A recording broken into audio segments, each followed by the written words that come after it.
शिंदे सेनेचे माजी आमदार शहाजी बापू पाटलांच्या कार्यालयाची तपासणी करण्यात आलेली आहे।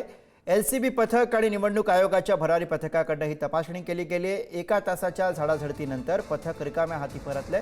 शहाजी बापूंनंतर भाजप शेकापच्या कार्यालयाची सुद्धा तपासणी करण्यात आली। रात्री उशिरा दोन्ही पक्षांच्या कार्यालयाची झाडाझडती घेतली गेली।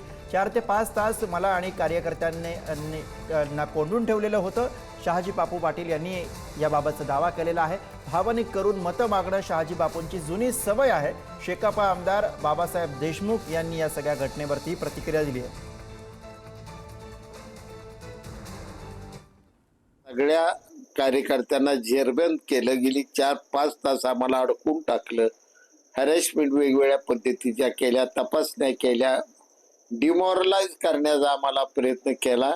आणि दुःख या गोष्टीचं आहे की मी भाषणात सांगितलं होतं मी गुवाहाटीलाच गेलो तेवढ्यासाठी माझा भाजप सत्तेपासून लांब का राहिलाय।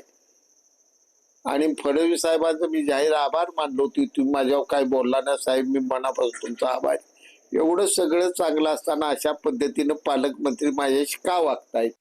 ज्या पद्धतीनं बापूंच्या ऑफिसवरती धाड पडली त्याच पद्धतीने शहर विकास आघाडीच्या सुद्धा ऑफिसवरती धाड पडली। फरक एवढाच होता की तुमच्यासारख्या काही पत्रकार बंधूंनी त्याचं छायाचित्रीकरण केलं। आमच्या ऑफिसवरती धाड पडलेल्याचे व्हिडिओज बाहेर पडले नाहीत, उशिरा पडले आणि त्या कारणाने बापूंना ती एक संधी मिळाली की भावनिक साथ घालूया, माझ्यावर किती अन्याय होतोय अशा पद्धतीने भासवण्याचा प्रयत्न बापू करतायत। पण इथली जनता ही सुज्ञ आहे। अशा खोट्या बिनबुडाच्या आरोपाला जनता बळी पडणार नाही हा विश्वास मला आहे। मला याची कल्पना नाही, पण कोणी सत्तेत आहे किंवा सत्तेबाहेर आहे याच्यावरून रेट ठरत नसते।